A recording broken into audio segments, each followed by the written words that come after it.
السلام على خاتم الأنبياء والمرسلين وعلى آله وصحبه ومن تبعهم بإحسان إلى يوم الدين أما بعد۔ محترم حضرات، دوستو، عزیزو اور ہمیں دیکھنے اور سننے والی خواتین، اللہ تعالیٰ کا فضل و کرم ہے کہ اللہ کے نبی صلی اللہ علیہ وسلم کی سیرت کی ایک کتاب ہم پڑھ رہے ہیں۔ میں نے شروع میں بتلایا تھا کہ اللہ کے نبی صلی اللہ علیہ وسلم کی حیات طیبہ، سیرت کا جاننا ہمارے لیے کیوں ضروری ہے۔ اس لیے ضروری ہے کہ اللہ کے نبی صلی اللہ علیہ وسلم کو اللہ نے ہمارے لیے اسوہ بنایا ہے، نمونہ، اور جب تک آپ ان کے بارے میں جانیں گے نہیں، ان کی پیروی نہیں کر پائیں گے، ان کی اتباع نہیں کر پائیں گے، وہ خاص شغف، محبت، الفت آپ کے دل میں پیدا نہیں ہوگی، اور سنتوں سے آپ کو قربت نہیں ہوگی۔ اللہ کے نبی صلی اللہ علیہ وسلم کا سلوک، اللہ کے نبی صلی اللہ علیہ وسلم کا اپنے دشمنوں کے ساتھ، دوستوں کے ساتھ، بچوں کے ساتھ، بیویوں کے ساتھ، جانوروں کے ساتھ اللہ کے نبی صلی اللہ علیہ وسلم کا کیسا سلوک تھا، اس کے لیے ضروری ہے کہ آپ پڑھیں، اللہ کے نبی صلی اللہ علیہ وسلم کی سیرت طیبہ کو جانیں۔ آخری بات جو ہمارے ساتھ تھی، اللہ کے نبی صلی اللہ علیہ وسلم اور آپ صلی اللہ علیہ وسلم اور آپ کے صحابہ کے ساتھ جب مکہ مکرمہ میں ظلم بڑھ گیا، ظلم و استبداد کی کاروائی شروع ہوئی، تو اللہ کے نبی صلی اللہ علیہ وسلم اور صحابہ کرام عبادت کرنے کے لیے دار ارقم، ایک چھوٹا سا گھر تھا مکے کے باہر پہاڑوں میں، وہاں چلے جاتے تھے، وہاں عبادت کرتے تھے۔ لیکن اللہ کے نبی صلی اللہ علیہ وسلم کو حکم تھا کہ آپ کھل کر تبلیغ کریں۔ ان حالات میں بھی کوئی ایگزمپشن نہیں تھا، کوئی چھوٹ نہیں تھی، ان حالات میں بھی اللہ کے نبی صلی اللہ علیہ وسلم کو کھل کر بات کرنے کی بات تھی۔ تو بسا اوقات ہمارے ساتھ بھی ایسے ہوتا ہے، ہم اتنے مصلحت پسند ہو جاتے ہیں کہ ہمارا گلا گھونٹ دیا جاتا، نہیں ایسا مت بولو، ایسا نہیں کرو، ایسا نہیں کرو۔ جہاں تک آپ کو بولنے کا حق ہے، جہاں تک ملک اور قانون آپ کو اجازت دیتا ہے، آپ بولیں۔ آپ کے مذہب کے خلاف بولتا ہے، آپ کے نبی کے خلاف بولتا ہے، آپ کے قرآن کے خلاف بولتا ہے۔ اللہ کے نبی صلی اللہ علیہ وسلم کو تو یہ حکم تھا کہ آپ کھل کر آپ اعلان کریں، دعوت پہنچائیں۔ جب دیکھا کہ اب مکے میں جو اللہ کے نبی صلی اللہ علیہ وسلم کے ساتھ جو صحابہ کرام تھے، مرد تھے، خواتین تھیں، صحابیات، اور جور و ظلم بڑھ گیا تھا، رکنے کا نام نہیں تھا، یہ اللہ کے نبی صلی اللہ علیہ وسلم کے نبی بنائے جانے کے چوتھے سال کے جب آدھا سال جب ہوا، چوتھے سال کے درمیان، تو یہ ساری باتیں شروع ہوئی۔ لیکن یہ ہوا کہ یہ ظلم رفتہ رفتہ بڑھتا گیا، لیکن جب 5 سال نبوت کے ہوئے تو بالکل حد درجے کو یہ ظلم و ستم پہنچ چکا۔ تو اللہ کے نبی صلی اللہ علیہ وسلم نے جب دیکھا کہ ظلم و ستم بڑھ گیا ہے، آپ کو میں نے اس سے پہلے بتلایا تھا کہ جو غریب صحابہ تھے، مجبور تھے، جن کے پیچھے کوئی طاقت نہیں تھی، ان کو بہت ستایا جا رہا تھا، لیکن اللہ کے نبی صلی اللہ علیہ وسلم کو اللہ تعالیٰ نے ابو طالب کو ایک سبب بنایا تھا، ابو طالب کا سپورٹ تھا۔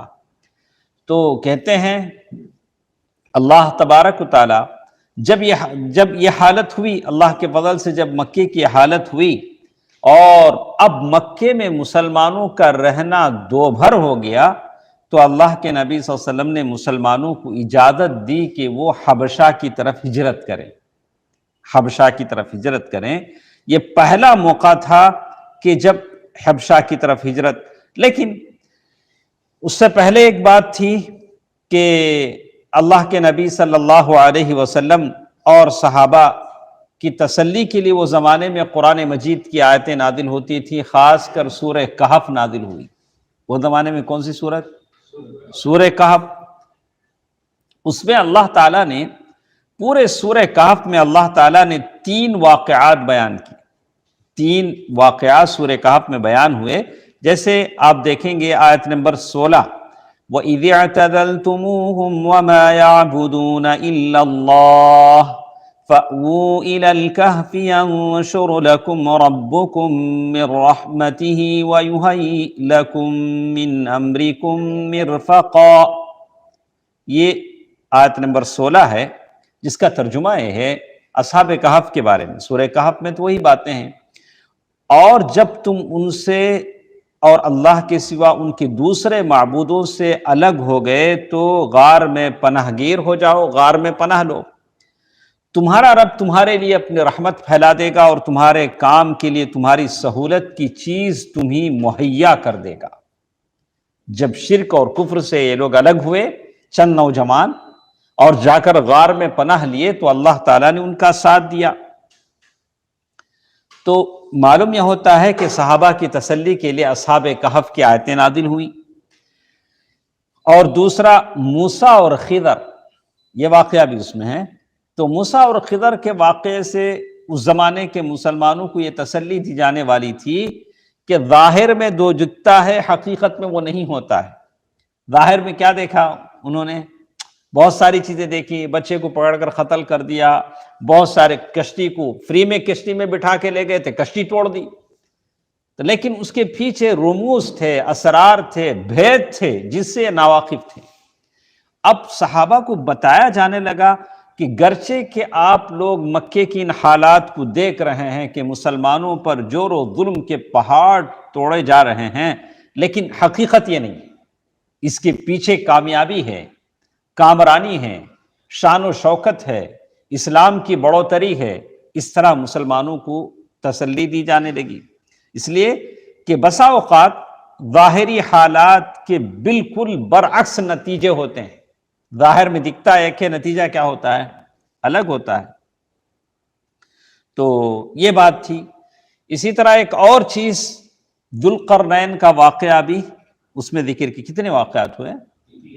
اصحاب کہف اور خضر و موسیٰ، اور ہم لوگ تفصیل سے عقیدے کے بحث میں پڑھ چکے ہیں کہ خضر کیا تھے۔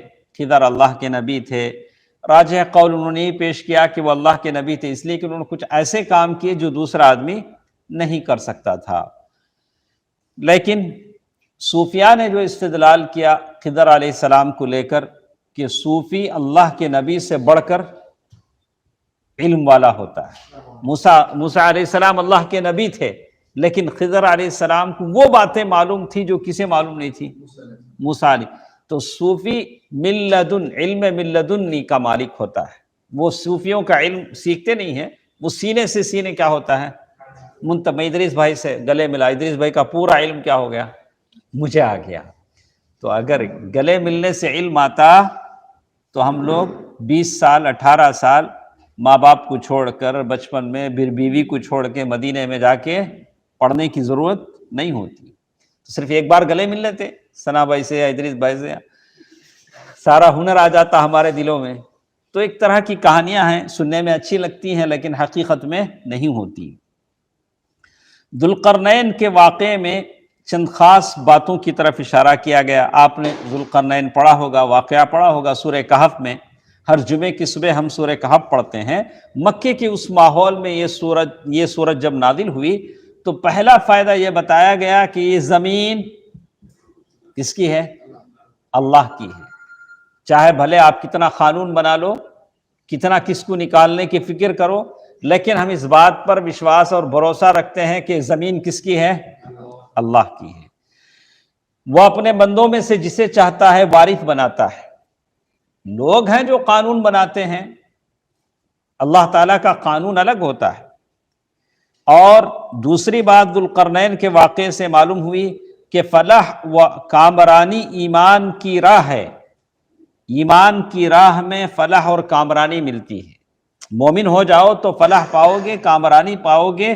کفر کی راہ میں کامیابی نہیں ملے گی، کفر کی راہ میں کبھی کامیابی نہیں ملتی ہے۔ تیسری بات ایسے معلوم ہوا کہ اللہ تعالیٰ وقفے سے رہ کر اپنے بندوں میں سے ایسے لوگوں کو پیدا کرتا ہے جو مجبور اور مقہور انسانوں کو اس دور کے فرعونوں سے، یاجوج و ماجوج سے نجات دلاتے ہیں۔ جب دیکھتے ہیں کہ اب ہمارا کوئی مدد کرنے والا نہیں ہے تو اللہ تعالیٰ اپنی نصرت غیبی سے کسی ایک بندے کو اٹھاتا ہے، وہ ان کمزور مسلمانوں کی کیا کرتا ہے؟ مدد کرتا ہے۔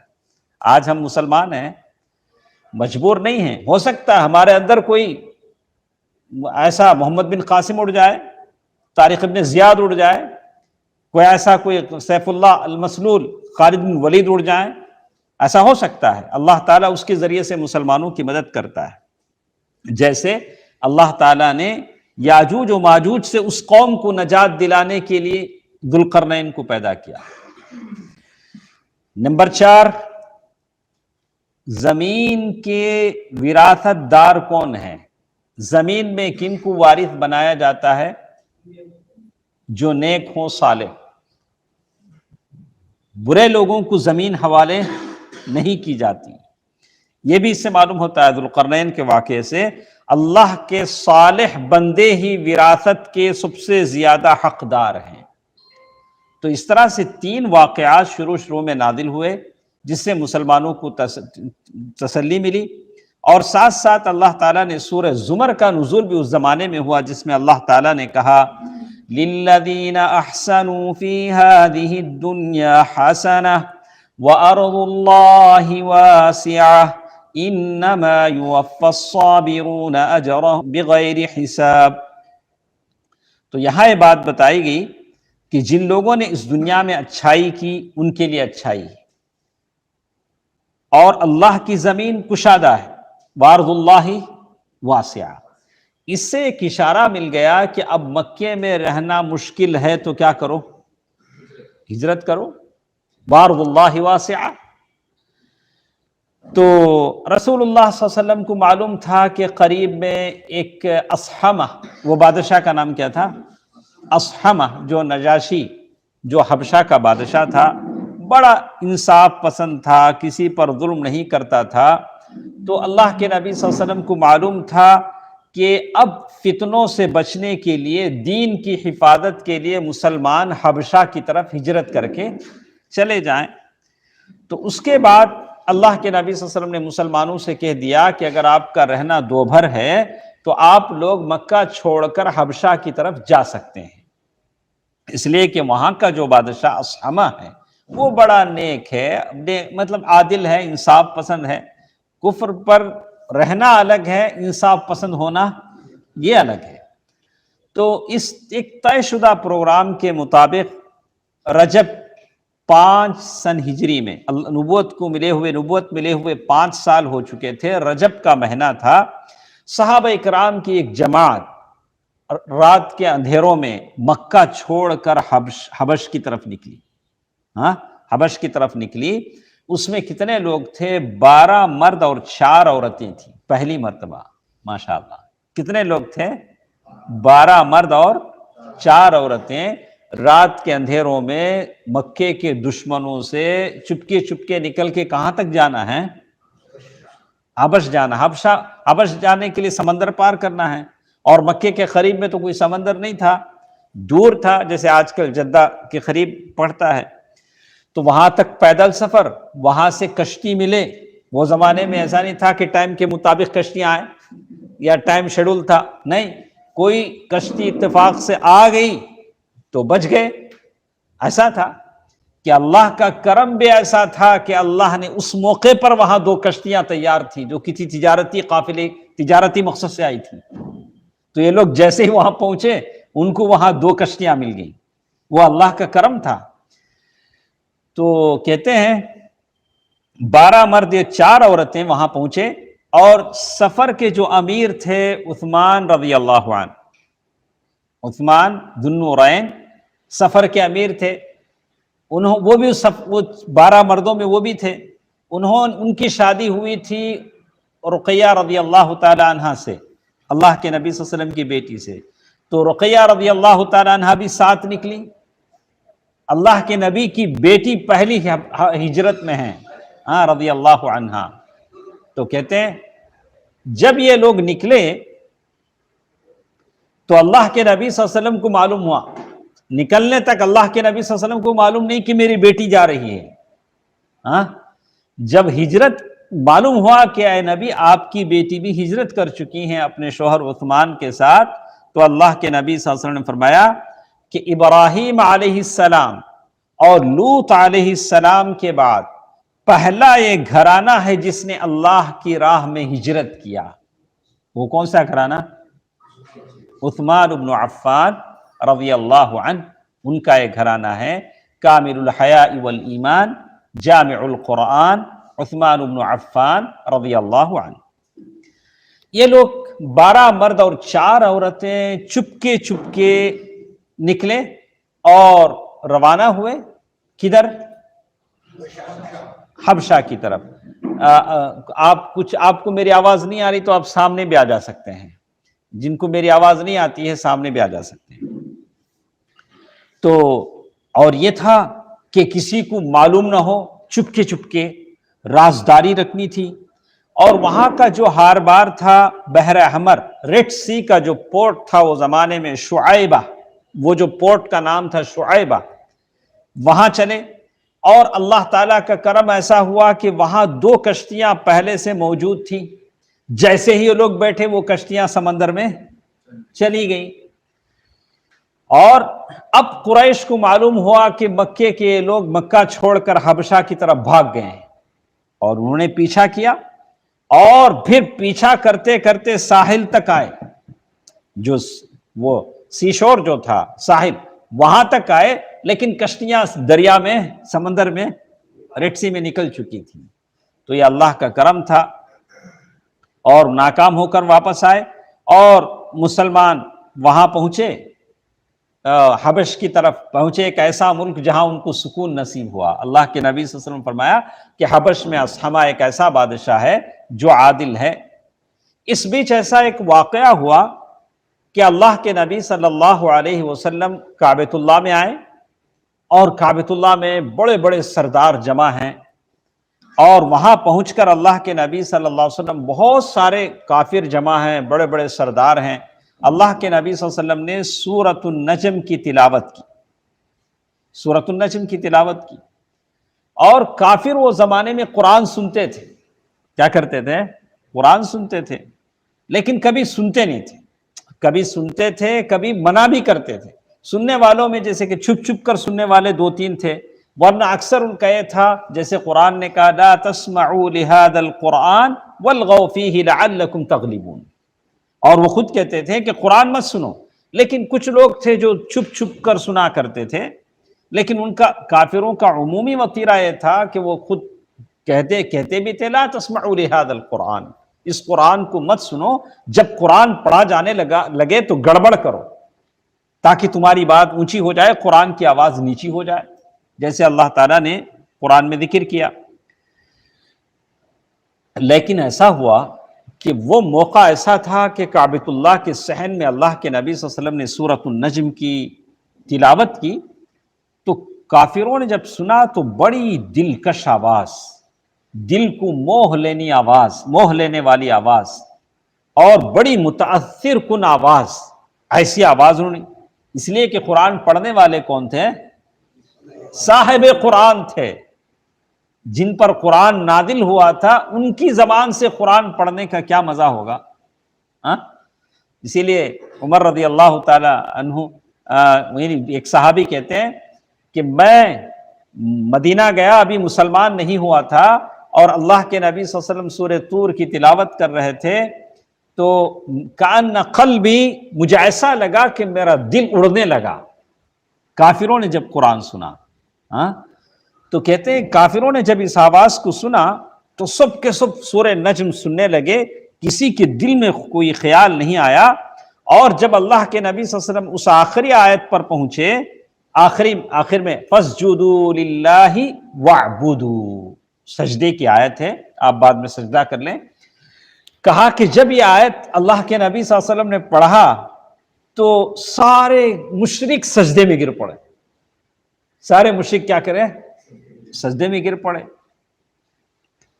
اور اس لیے کہ سب کو قابو میں نہیں رہا، اپنے آپ کو وہ قابو میں نہیں کر سکے کہ ہم کیا کر رہے ہیں، اس لیے کہ قرآن کا موقع ایسا تھا، اور اس آیت نے اس بات کو ثابت کر دیا کہ قرآن کے آگے کسی کا مذاق، کسی کا تکبر، کسی کا عناد کچھ نہیں چلتا۔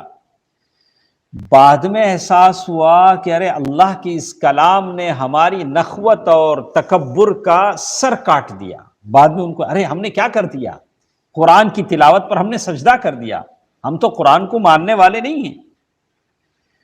اب ان کے دوستوں کو معلوم ہوا جو سجدہ نہیں کیے، ارے کیا کرے آپ لوگ، قرآن سن کے آپ لوگ سجدہ کر دیے، اب کیا کرنا؟ تو جو لوگ سجدہ کرے ان لوگوں نے کہا نہیں جی، اس دن ایسا ہوا محمد صلی اللہ علیہ وسلم کعبۃ اللہ میں آئے، قرآن نہیں پڑھے، وہ ہمارے معبودوں کی تعریف کرے، ہمارے معبودوں کے بارے میں بڑے اچھی باتیں بولے۔ کیا بولے؟ کہا تلک الغرانیق العلا وان شفاعتهن لترتجى۔ انہوں نے کہا کہ یہ بہت عظمت والی دیویاں ہیں اور ان کی شفاعت کی امید کی جاتی ہے۔ اللہ کے نبی صلی اللہ علیہ وسلم ایسا بولا، اس لیے تو ہم نے سجدہ کر دیا۔ کیا کیا انہوں نے؟ بات کا پتنگڑا بنا دیا۔ ایسے ہی ہوتا نا آج بھی، مسلمانوں کے ساتھ بھی کیا ہوتا ہے؟ ایسے ہی ہوتا ہے۔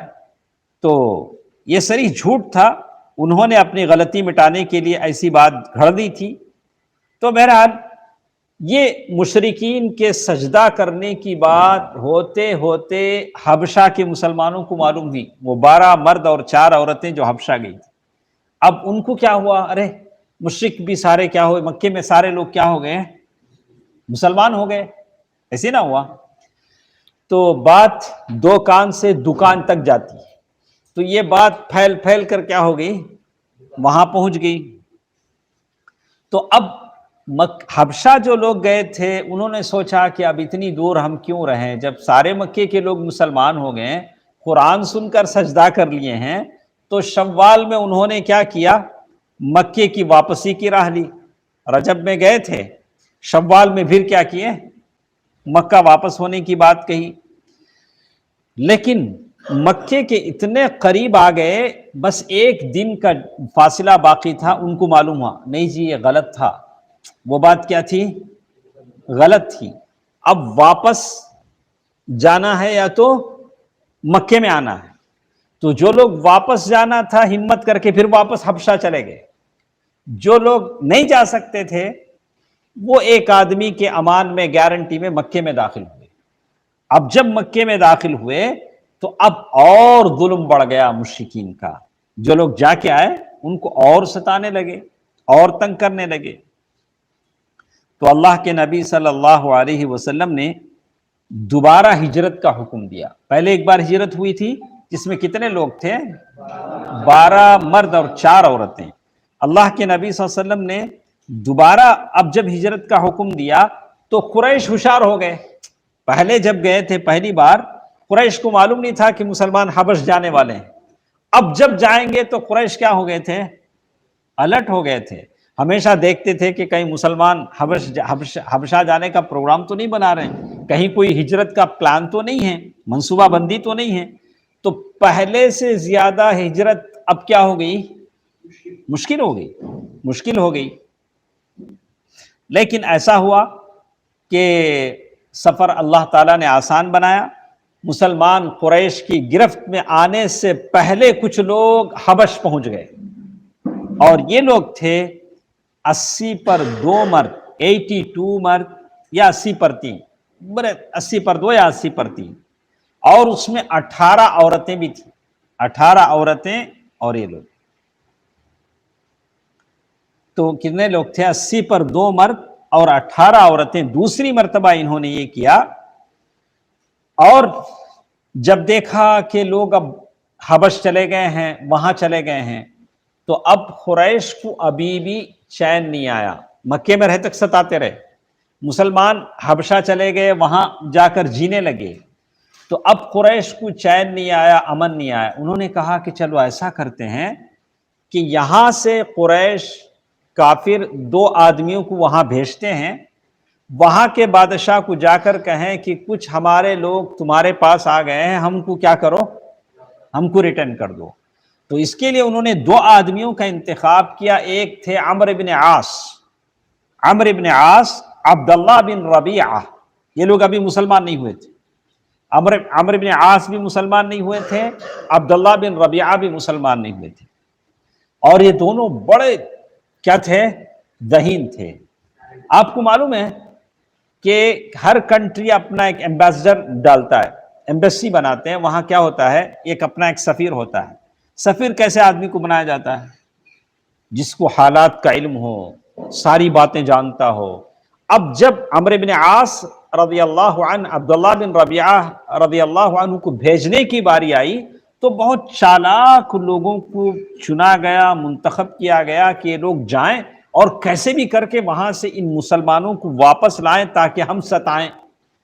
یہ منصوبہ تھا۔ دیکھیے کیا ذہانت ہوگی۔ اب یہ لوگ دونوں وہاں گئے، حبش، ابی سینا، اور وہاں کا بادشاہ کون تھا؟ اصحمہ نجاشی۔ وہ کرسچن تھا۔ جاتے جاتے بہت سارے تحفے لے گئے، گفٹس۔ اسی لیے اللہ کے نبی صلی اللہ علیہ وسلم نے فرمایا تحادو تحابو، ایک دوسرے کو گفٹ دو تو کیا ہوگا؟ محبت بڑھے گی۔ تو گفٹ دینے کا مقصد یہ ہونا چاہیے، ایسا نہیں ہونا چاہیے جیسے انہوں نے کیا۔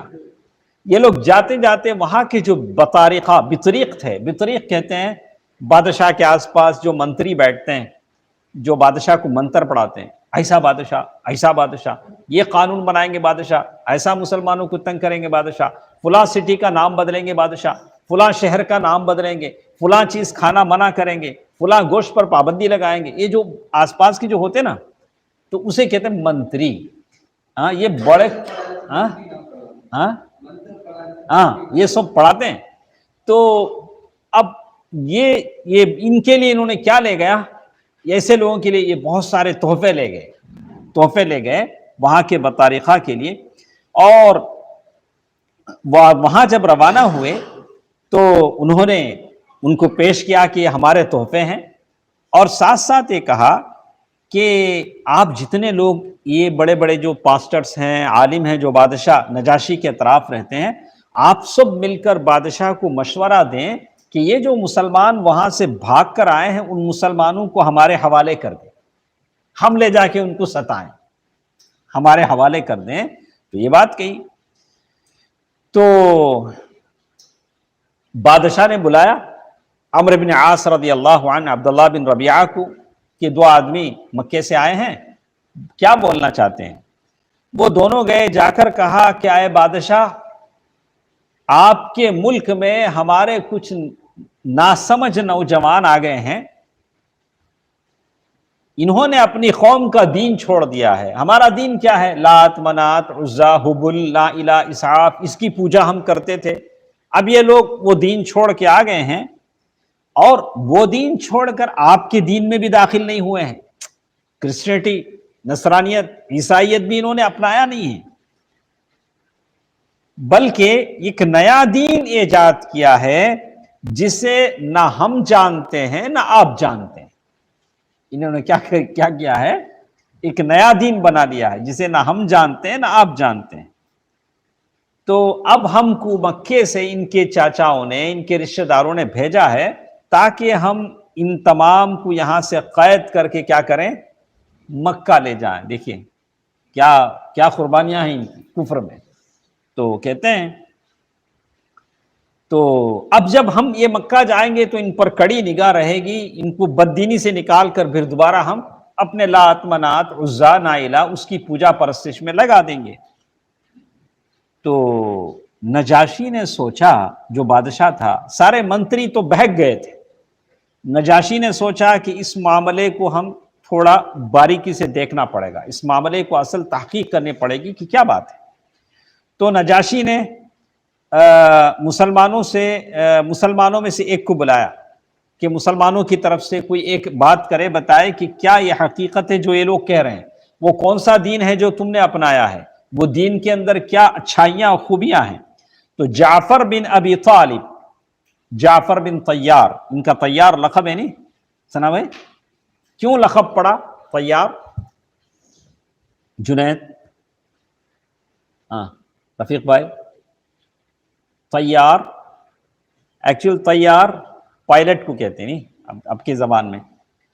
جعفر بن طیار رضی اللہ عنہ جنگ میں زخمی ہوئے، جھنڈا ان کے ہاتھ میں تھا، بازو کاٹے گئے، ایک بازو کاٹا گیا، ایک بازو دونوں بازو کٹ گئے۔ ہاں اللہ کے نبی صلی اللہ علیہ وسلم نے کہا کہ اللہ نے ان کو بازو دیے ہیں، میں نے دیکھا کہ جنت میں وہ اڑ رہے ہیں، جنت میں کیا کر رہے ہیں؟ فلائی کر رہے ہیں، اڑ رہے ہیں۔ طائر، طیار، اڑنا۔ تو جعفر بن طیار، جعفر بن ہاں تو کہتے ہیں، تو جعفر بن ابی طالب رضی اللہ عنہ، علی بن ابی طالب، وہ کہتے ہیں کہ ان کو لوگوں نے کہا کہ آپ بادشاہ کے پاس بولیں کہ ہمارا کیا دین ہے۔ تو جعفر بن ابی طالب رضی اللہ عنہ انہوں نے بتایا کہ اے بادشاہ، دیکھیے ہمارے دین کا کیسا انہوں نے پرچے کرایا، کیسے تعارف کرایا۔ اے بادشاہ، ہم ایسی قوم تھے جو جاہلیت میں تھے۔ جاہلیت بولے تو اگنورنس، کیا میں ہم لوگ کس میں تھے؟ جاہلیت میں تھے۔ ہم بت پوجتے تھے۔ ہم کس کی پرستش کرتے تھے؟ بتوں کی۔ آپ اس گلی میں جائیں گے تو کل 2 دن پہلے میں نے دیکھا اتنی مٹی ہے، ایک آدمی اس پر کود کود کر مٹی یہ کر رہا ہے، کیا کر رہا ہے؟ مٹی یہ کر رہا ہے۔ آج دیکھا اسی جگہ یہ رکھے ہوئے ہیں، جگہ جگہ جگہ جگہ وہ رکھے ہوئے ہیں، ہر کوئی آتا، اچھا وہ اچھا ہے وہ دے، وہ دے، یہ اچھا ہے وہ دے، لیتے ہیں۔ اللہ تعالیٰ کا شکر ادا کیجئے کہ اللہ تعالیٰ نے آپ کو مجھے مسلمان بنایا، موحد بنایا۔ تو انہوں نے کہا کہ ہم ایک زمانہ تھا جب ہم کیا کرتے تھے؟ بت پوجتے تھے۔ خود حضرت عمر رضی اللہ تعالیٰ عنہ اور دوسرے لوگ کہتے ہیں کہ وہ زمانے میں کھجور کے بت بھی بنتے تھے۔ کھجور، گھروں میں کھجور ہوتا تھا، کھجور سے بت نما شکل بناتے، جب بھوک لگتی تو کبھی اس کا پیر کبھی ہاتھ کیا کرتے ہیں؟ کھا لیتے تھے۔ تو برکت یہ کہتے ہیں ہم بت پوجتے تھے، ہم مردار کھاتے تھے۔ مردار اللہ نے حرام کیا۔ جاہلیت کی یہ تقریر کون کر رہے ہیں؟ جعفر بن ابی طالب رضی اللہ عنہ حبشہ کے دربار میں کر رہے ہیں کہ ہم مردار کھاتے تھے، بدکاریاں کرتے تھے۔ بدکاریاں ہم نے اس کتاب کی شروع میں پڑھا کہ ام المؤمنین عائشہ رضی اللہ تعالی عنہ نے فرمایا کہ پہلے زمانے میں نکاح کتنے ٹائپ کا ہوتا تھا؟ 3 4 ایک تو عام ہماری طرح ایک 4۔ تو ایک عورت کئی مردوں سے تعلق رکھتی، جب بچہ پیدا ہوتا تو ساروں کو بلاتی، کسی ایک کو سلیکٹ کر کے بولتی یہ بچہ تیرا ہے۔ تو ایسی وہ حالت اس زمانے میں تھی۔ شراب تو پانی کی طرح مہمانوں کو دیا جاتا، جیسے آپ چائے پلاتے ہیں آج کل، بھائی چائے پلاؤ چائے پلاؤ، اس زمانے میں شراب پی جاتی تھی۔ تو کہا کہ ہم بدکاریاں کرتے تھے، خرابت داروں سے تعلق توڑتے تھے، ہمسایوں سے بدسلوکی کرتے تھے۔ اس سے کیا بدسلوکی ہوگی کہ اللہ کے نبی کے راستے میں کانٹے بچھائے جاتے تھے، ان کی اوجھڑی پھینکی جاتی تھی، چولہے پر جلتی ہوئی ہانڈی لڑک جاتی تھی۔ اس سے بدسلوکی کیا ہو سکتی تھی؟ اور ہم میں سے طاقتور کمزور کو کھا رہا تھا۔ ہم اسی حالت میں تھے کہ اللہ نے ہم میں سے ایک رسول کو بھیجا۔ جعفر بن ابی طالب حبشہ کے دربار میں تقریر کر رہے ہیں، اور رسول بھی ایسا عالی نسب والا اور سچائی، امانت، پاک دامنی، ہمیں پہلے سے معلوم تھا۔ نبی بنائے جانے سے پہلے ہم اسے الصادق الامین کہتے تھے صلی اللہ علیہ وسلم۔ اللہ کی رحمتیں اور برکتیں آپ پر نازل ہوں۔ اس نے ہمیں اللہ کی طرف بلایا اور سمجھایا کہ ہم صرف ایک اللہ کو مانیں اور اسی کی عبادت کریں، اور اس کے سوا جن پتھروں اور بتوں کو ہمارے باپ دادا پوجتے تھے انہیں چھوڑ دیں۔ اس نے ہمیں سچ بولنے کو کہا۔ رسول اللہ صلی اللہ علیہ وسلم نے صحابہ کو کیا تعلیم دی؟ سچ بولے۔ امانت ادا کرنے کو کہا کہ منافق وہ ہے جو بولتا ہے تو جھوٹ بولتا ہے، اور امانت رکھی جائے تو امانت میں خیانت کرتا ہے۔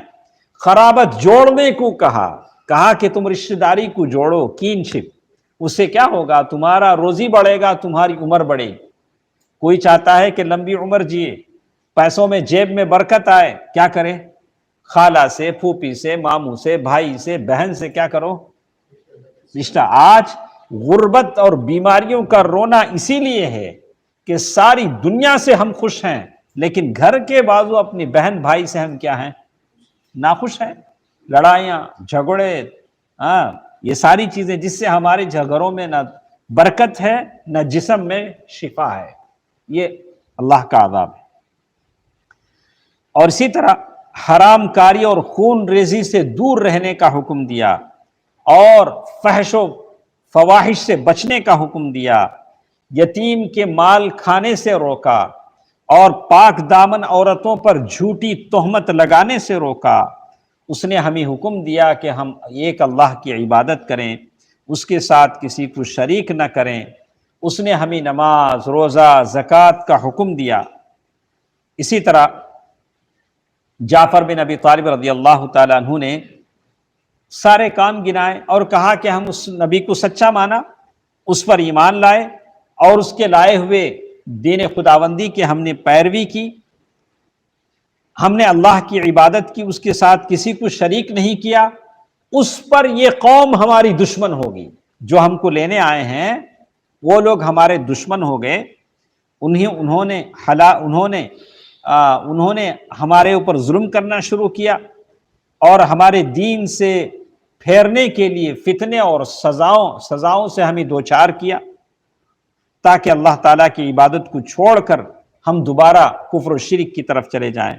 آپ سوچ سکتے ہیں کہ آج جتنے بھی مسلمان جگہ جگہ ستائے جا رہے ہیں، کس وجہ سے ستائے جا رہے ہیں؟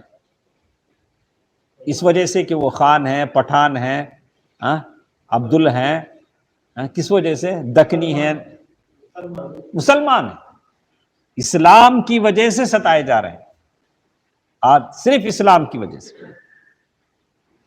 تو اب بادشاہ نے ساری تقریر سنی جعفر بن ابی طالب رضی اللہ عنہ کی، سن کر کہا کہ اچھا ایسا کرو، تمہارے پیغمبر جو بات لے کر آئے ہیں اس میں سے تھوڑا مجھے سناؤ، کیا لائیں؟ تو جعفر بن ابی طالب رضی اللہ تعالیٰ عنہ نے سورہ مریم کی ابتدائی آیت تلاوت کی۔ اچھی طرح سوچیں کہ دعوت کا ایک لاجک ہے۔ وہ نجاشی کون تھا؟ کرسچن تھا، وہاں کیا پڑھنا؟ مریم ہی پڑھنا۔ اور سورہ مریم قرآن کے 114 سورتوں میں سے اللہ نے ایک سورت مریم کے نام پر رکھی۔ لوگوں کی بے قدری کرنے خاص کر عورتوں کی بے قدری کرنے والوں کو سن لینا چاہیے کہ اللہ تعالیٰ نے سورۃ النساء، سورۃ الرجال بھی ہے کیا؟ مرد ہے؟ نہیں ہے، سورۃ النساء عورتوں کے نام سے، سورۃ مریم، سورۃ مریم مریم کے نام سے، تو انہوں نے سورہ مریم پڑھی۔ اب نجاشی سننے لگا اور اتنا رویا کہ ان کی داڑھی بھیگ گئی، رو کر کیا ہو گیا؟ داڑھی بھیگ گئی، اور وہ جو منتری تھے سارے وہ بھی رونے لگے، اور ان کے سامنے جو صحیفے تھے وہ بھیگ گئے، آنسوؤں سے بھیگ گئے۔ اور اس وقت نجاشی نے کہا کہ یہ قرآن اور یہ جو عیسیٰ علیہ السلام لائے ہیں دونوں ایک ہی شمادان سے نکلے ہیں، ایک ہی چیز سے نکلے ہیں۔ اور پھر وہ دونوں ادھر بیٹھے تھے، عمرو بن عاص اور عبداللہ بن ربیعہ، دونوں کو مخاطب کر کے کہا کہ تم دونوں چلے جاؤ، یہاں سے کیا ہو، راستہ ناپو، نکلو یہاں سے، اور ان لوگوں کو تمہارے حوالے میں نہیں کر سکتا، اور نہ ان کے خلاف یہاں کوئی چال چلی جا سکتی ہے۔ وہ دونوں یہاں سے نکل گئے، دربار چھوڑ کر دونوں نکل گئے، لیکن عمرو بن عاص رضی اللہ عنہ ابھی مسلمان نہیں ہوئے تھے۔ انہوں نے کہا کہ چلو آج ہماری بات کامیاب ہوئی نہیں ہوئی، لیکن کل میں ایسی چال چلوں گا جس کی وجہ سے مسلمانوں کی جڑ کٹ جائے۔ تو عبداللہ بن ربیعہ جو ساتھ تھے انہوں نے کہا کہ عمرو بن عاص ایسا مت کرو، وہ لوگ ہمارے خلاف ہیں لیکن ہمارے ہی خاندان کے ہیں، بھائی بند ہیں، قرابت دار ہیں۔ لیکن عمرو بن عاص نہیں مانے، ان کے مائنڈ میں کوئی اور پلان تھا جو کل وہ دوبارہ دربار میں حاضر ہو کر پیش کرنے والے تھے۔ دوسرا دن دربار سجا، پہلا دن تو کامیاب نہیں، دوسرا دن دربار سجا تو عمرو بن عاص رضی اللہ تعالی عنہ انہوں نے کہا کہ بادشاہ، یہ جو لوگ مسلمان ہو کر بھاگ کر مکے سے آپ کے پاس آئے ہیں، وہ لوگ عیسیٰ علیہ السلام کے بارے میں بہت غلط بولتے ہیں۔ کیا بولے؟ دیکھیں انہوں نے کہاں نشانہ بنایا، تو عیسیٰ بن مریم کے بارے میں بہت بڑی بات بولتے ہیں لوگ. تو پھر اس نے نجاشی نے کیا کرا، ارے پھر بلاؤ مسلمانوں. پھر مسلمانوں کو بلایا، بولا کہ آپ لوگ مسلمان عیسیٰ علیہ السلام کے بارے میں کیا کہتے ہیں. تو اس مرتبہ تھوڑا مسلمانوں کو، خاص کر ان کو گھبراہٹ تھوڑا کیا ہوا، اس لیے کہ بات بولنا تھا. تو لیکن جعفر بن ابی طالب رضی اللہ تعالیٰ عنہ نے ارادہ کر لیا کہ بولیں گے تو سچ بولیں گے، جیسے قرآن میں ہے ویسے ہی بولیں گے. بات کو ملمہ سازی کے ساتھ نہیں بولیں گے. ملمہ سازی کا مطلب اوپر سے کور پہنانا، بات کو توڑ مروڑ، ایسا نہیں، نتیجہ کچھ بھی ہو. تو جعفر رضی اللہ تعالیٰ عنہ نے فرمایا ہم عیسیٰ علیہ السلام کے بارے میں وہی بات کہتے ہیں جو ہمارے نبی لے کر آئے ہیں، یعنی عیسیٰ علیہ السلام اللہ کے بندے ہیں. بندے ہیں اور نبی ہیں. پہلے بندے پھر نبی. سبحان الذی اسری بعبدہ، اللہ تعالیٰ بھی پیارے نبی سے کیا کہا، اللہ کے بندے ہیں. انسان کا شرف اسی میں ہے کہ وہ اللہ کا بندہ ہے. سب سے بڑا شرف انسان کا یہ ہے کہ وہ عبودیت میں ہے، اللہ کا بندہ ہے. سبحان الذی اسری، اللہ کا بندہ ہونا آپ کے لیے شرف ہے. کسی عورت کے لیے اللہ کی بندی ہونا شرف ہے. تو جعفر بن ابی طالب رضی اللہ تعالیٰ عنہ نے کہا کہ عیسیٰ علیہ السلام اللہ کے بندے اور اس کے رسول ہیں، اس کا روح ہیں اور کلمہ ہیں، جسے اللہ تعالیٰ نے مریم کنواری اور پاک دامن مریم کی طرف القاء کیا. جبریل امین کو حکم دیا تو جبریل امین نے ان کے اندر پھونکا، جس کی وجہ سے عیسیٰ علیہ السلام کا حمل ٹھہرا. تو یہ ساری بات نجاشی نے سنا. زمین سے تھوڑا سا ایک تنکا اٹھایا. تنکا بولے تو تنکا کسے بولتے ہیں، کیا بھی چیز، چھوٹا دھاگے کا ٹکڑا، کوئی بھی چیز اٹھا کر کہا اللہ کی قسم جو کچھ تم نے کہا ہے عیسیٰ علیہ السلام اس سے اس تنکے کے برابر بھی بڑھ کر نہیں تھے. کیا کہا بادشاہ نے، جو کچھ تم نے کہا بالکل صحیح کہا. اس پر جو وہاں جتنے بھی تھے منتری وہ سارے ہاں، سب بھی مل کو کیا بولے ایسا بولتے نہیں، ایسا بولے کہ تو مطلب کیا، وہ لوگ بادشاہ کی بات سے کیا نہیں ہے، اگری نہیں، مانتے نہیں. کیا بولے، ہاں ایسا بولے. تو بادشاہ بولا اگرچہ تم لوگ ہاں کہو، اگرچہ تم لوگ نہ مانو، لیکن حقیقت یہی ہے، حقیقت یہی ہے.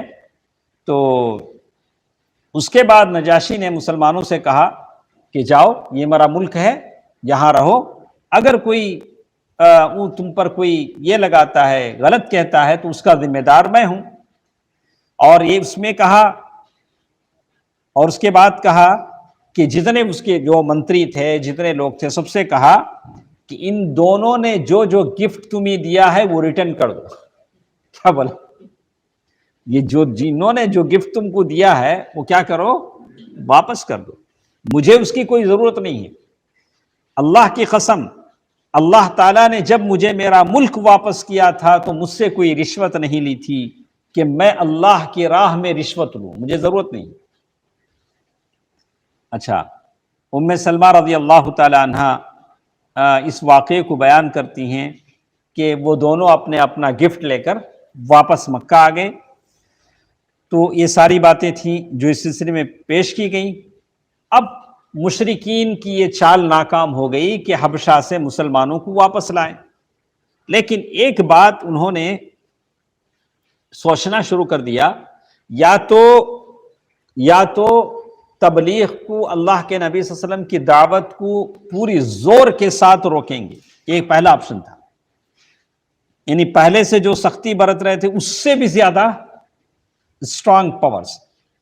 یا دوسری بات یہ کہ یا تو اللہ کے نبی صلی اللہ علیہ وسلم کا صفایا کر دیں گے، العیاذ باللہ. دو منصوبہ انہوں نے کیا. لیکن دوسری بات پر عمل کرنا اتنا آسان نہیں تھا، اس لیے کہ اللہ کے نبی صلی اللہ علیہ وسلم کے لیے اللہ تعالیٰ نے ابو طالب کو محافظ بنایا تھا، ان کی حفاظت تھی۔ تو اب یہ دونوں کیا کیے، یہ مکے کے جو لوگ تھے کیا کیا، اچھا چلو سارا کام کرنے سے پہلے ہم ابو طالب سے بات کر لیتے ہیں۔ پھر ایک بار کیا کیے لوگ، ابو طالب کے پاس گئے، جا کر کہا کہ ابو طالب آپ عمر میں، عزت میں ہم سے بڑے ہیں، آپ واقعی حقیقت تھی، آپ سے گزارش ہے کہ آپ اپنے بھتیجے کو روکیں۔ کس کو بھتیجا بولے تو نبی صلی اللہ علیہ وسلم، اور ہم نے اس سے پہلے بھی آپ سے کہا تھا لیکن آپ نے روکا نہیں، آپ نے روکا نہیں۔ آپ یاد رکھیں کہ اب ہم برداشت نہیں کر سکتے کہ ہمارے آبا و اجداد کو، ہمارے بتوں کو گالی دی جائے، اب ہم برداشت نہیں کر سکتے۔ آپ کا بھتیجا ہمارے خداؤں کی عیب چینی کرتا ہے، بولتا ہے کہ یہ لوگ کچھ نہیں کر سکتے ہیں۔ اور مکے کے لوگوں نے ابو طالب سے کہا کہ آپ اپنے بھتیجے کو روکیے، ورنہ ہم ایک ایسی جنگ چھڑیں گے، اس میں سے کوئی ایک ہی باقی رہ سکے گا، یا تو ہم باقی رہیں گے یا تو آپ کا خاندان باقی رہے گا۔ ایک طرح کی کھلی وارننگ تھی جو قریش نے کسے دیا، ابو طالب۔ ابو طالب جب یہ بات سنے تو تھوڑا بہت اثر ہوا، انہوں نے رسول اللہ صلی اللہ علیہ وسلم کو بلا بھیجا۔ اللہ کے نبی صلی اللہ علیہ وسلم آئے، بولا بھتیجے، اللہ کے نبی صلی اللہ علیہ وسلم کو ابو طالب نے کہا بھتیجے، تمہاری قوم کے لوگ میرے پاس آئے تھے، ایسی ایسی باتیں کہہ رہے تھے، اب کیا کرو، تم اپنے آپ پر اور مجھ پر رحم کرو۔ کس نے کہا؟ ابو طالب نے۔ اور مجھ پر اتنا بوجھ مت ڈالو جو میری طاقت سے باہر ہو۔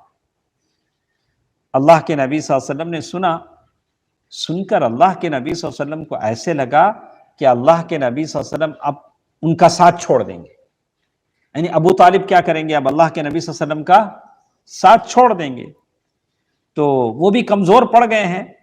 تو اللہ کے نبی صلی اللہ علیہ وسلم نے کہا کہ چچا جان، اللہ کی قسم، اگر یہ لوگ میرے سیدھے ہاتھ پر سورج اور ڈاویں ہاتھ پر چاند بھی رکھ دیں، میں اس کام کو وہاں تک پہنچاؤں گا جس کا حکم اللہ نے دیا ہے، میں سارے دنوں پر اس کو غالب کر کے رہوں گا اللہ کی مدد سے، یا میں اسی راستے میں فنا ہو کر رہ جاؤں گا۔ اللہ کے نبی صلی اللہ علیہ وسلم نے بھی اپنی بات کیا کر دیا، کھول کر رکھ دیا۔ تو اسی لیے میں اپنے دوستوں سے کہتا ہوں، ہمارے دین کے راستے میں ملمہ سازی، یعنی حق کو توڑ مڑوڑ کر پیش کرنا سامنے والے، ایسا ہمارے پاس نہیں۔ فَمَاذَا بَعْدَ الْحَقِّ إِلَّا الضَّلَالُ، یا تو حق ہے یا تو گمراہی ہے، بس ایک ہی راستہ ہے، یا تو جنت ہے یا تو جہنم ہے۔ اب پتہ نہیں یہ کیا فیل کرے گا، یہ کیا سوچے گا، یہ کیا کہے، اگر ایسا ہوتا تو یہ دین ہم تک یہاں نہیں پہنچتا۔ تو اللہ کے نبی صلی اللہ علیہ وسلم نے یہی بات جواب دیا۔ تو ابو طالب دوسری طرف دیکھ رہے ہیں کہ بھتیجے کی آنکھوں سے آنسو آ گئے، اللہ کے نبی صلی اللہ علیہ وسلم کی آنکھوں میں کیا آ گئے، آنسو آ گئے، آپ رو پڑے اور اٹھ کر جانے لگے۔ تو ابو طالب نے کہا کہ بھتیجے آؤ، دوبارہ واپس بلایا، کہا کہ بھتیجے جو چاہے کہو، جو چاہے کرو، خدا کی قسم میں کبھی تمہیں تنہا نہیں چھوڑ سکتا۔ تو اب ابو طالب کیا ہو گئے، فل سپورٹ میں آ گئے، اور ایک شعر انہوں نے کہا کہ دیکھیے کیا کہا، واللہ واللہ لن يصلوا الیک بجمعہم حتی وسدت فی التراب دفینا، حتی وسد فی التراب دفینا، فاصدع بأمرك ما عليك غضاضة وابشر وقر بذاك منك عيونا۔ ابو طالب نے کہا کہ اللہ کی قسم، وہ تمہارے پاس اپنی پورے گروپ کو لے کر ہرگز نہیں پہنچ سکیں گے جب تک کہ ابو طالب زمین میں دفن نہ ہو جائے۔ کیا مطلب تھا؟ جب تک میں زندہ ہوں یہ لوگ پوری جماعت مل کر بھی تمہارا کچھ نہیں بگاڑ سکیں گے۔ فاصدع بأمرک ما علیک غضاضہ، تم اپنی بات کھلم کھلا کہو، تم پر کوئی الزام نہیں ہے، کوئی قدغن نہیں ہے۔ اور پھر ساتھ میں کہا وابشر، خوش ہو جاؤ، کیا بولے؟ وابشر، خوش ہو جاؤ، اور تمہاری آنکھیں اس سے ٹھنڈی ہو جائیں۔ جو ذمہ داری اللہ نے دی ہے اسے کیا کرو؟ کام کرنے لگو۔ ایک بار ہو گیا؟ اب تک اس سے پہلے بھی کئی بار آئے تھے ابو طالب کے پاس، اور ایک بار آ رہے ہیں۔ دیکھیے یہ بار جب آ رہے ہیں تو عجیب انداز میں آ رہے ہیں، اور ایک بار جب آ رہے ہیں تو 5 منٹ ہم واپس اب جب آ رہے ہیں تو عجیب انداز سے آ رہے ہیں، آ کر کہہ رہے ہیں دیکھیے اب قریش نے دیکھا کہ اس سے پہلے بھی ہم ابو طالب کے پاس گئے تھے، ابو طالب کو بہت سارا ہم نے وارن کیا تھا، بہت ساری باتیں کہی تھی، لیکن ابو طالب پر کوئی اثر نہیں ہوا۔ تو ولید بن مغیرہ اس کے بیٹے عمارہ کو لے کر آئے۔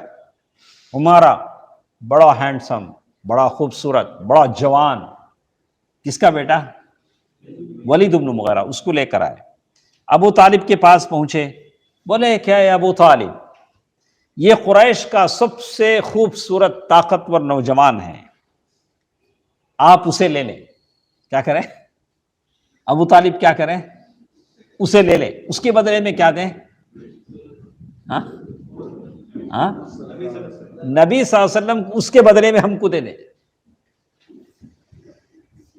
آپ اسے اپنا لڑکا بنا لیں، یہ آپ کا ہوگا، اور آپ اپنے بھتیجے کو ہمارے حوالے کر دیں جو آبا و اجداد کی مخالفت کرتا ہے، قوم کا سارا شیرازہ بکھر دیا ہے، ہم اسے قتل کریں گے۔ کیا کریں گے؟ سبحان اللہ، کیا انصاف ہوگا، ہم اسے قتل کریں گے۔ سمپل، آدمی کے بدلے آدمی۔ کیا کہا انہوں نے؟ بس آدمی کے بدلے آدمی، آپ عمارہ کو لے لیں، اللہ کے نبی کو، آپ کے بھتیجے کو ہم کو دے دیں۔ ابو طالب نے کہا اللہ کی قسم، کتنا برا ڈیل تم نے کیا ہے، سودا بولے تو ڈیل، کتنا برا سودا تم نے کیا ہے کہ تم لوگ مجھ سے کہہ رہے ہو کہ تم اپنا بیٹا مجھے دیتے ہو کہ میں اسے کھلاؤں پلاؤں، پالوں پوسوں، اور میرا بیٹا مجھ سے مانگ رہے ہو کہ تم اسے قتل کر دو۔ صحیح بات نہیں؟ عمارہ کو دیں گے، عمارہ کو ابو طالب کیا کرنا؟ کھلانا پلانا، کپڑے پہنانا، اڑانا۔ یہ اپنے بھتیجے کو دیں گے، وہ لے جا کر کیا کریں گے؟ قتل کر دیں گے۔ اللہ کی قسم یہ نہیں ہو سکتا۔ ابو طالب نے کیا کہا؟ یہ نہیں ہو سکتا۔ تو اس پر نوفل بن عبد المطلب اور بھی خاندان والے تھے ابو طالب کے جو ایمان نہیں لائے تھے، انہوں نے کہا کہ ابو طالب یہ تو انصاف کی بات کر رہے ہیں لوگ۔ تو ابو طالب نے کہا ان لوگوں نے انصاف کی بات نہیں کی، بلکہ تم بھی میرا ساتھ چھوڑ کر، ابو طالب نے اپنے خاندان والوں کہا کہ تم بھی اگر میرا ساتھ چھوڑنا چاہتے چھوڑ لو، لیکن میں محمد صلی اللہ علیہ وسلم کی مدد کرنا نہیں چھوڑوں گا۔ کس نے کہا؟ ابو طالب نے کہا۔ تو انشاءاللہ کل سے ہم لوگ اس کے بعد کی گفتگو پڑھیں گے۔ صفحہ نمبر 140 پر 1 ہمارے ساتھ کل سے ہوگی۔ تو اس میں ہماری بات یہ آتی ہے کہ اللہ کے نبی صلی اللہ علیہ وسلم کے قتل کی تجویز۔ اب ایک ہی چیز باقی رہ گئی تھی کہ اللہ کے نبی صلی اللہ علیہ وسلم کی قتل کا مشورہ، اللہ کے نبی صلی اللہ علیہ وسلم کی جان سے مار ڈالنے کی جو بات تھی، اس پر وہ کیسی باتیں ہوئی، انشاءاللہ کل کے درس میں ہم اسے سنیں گے۔ اللہ تعالیٰ جو کچھ ہم سنتے ہیں، اللہ تعالیٰ اس سے ہمیں عمل بھی کرنے کی توفیق دے۔ اللہ کے نبی صلی اللہ علیہ وسلم کی شفاعت کبریٰ مجھے اور آپ کو نصیب فرمائے۔ ان اللہ و ملائکتہ یصلون علی النبی یا ایھا الذین آمنوا صلوا علیہ وسلموا تسلیما۔ اللہم صل علی محمد وعلی آل محمد کما صلیت علی ابراہیم وعلی آل ابراہیم انک حمید مجید۔ اللہم بارک علی محمد وعلی آل محمد کما بارکت علی ابراہیم وعلی آل ابراہیم انک حمید مجید برحمتک یا ارحم الراحمین والحمد للہ رب العالمین۔ والسلام علیکم ورحمۃ اللہ وبرکاتہ۔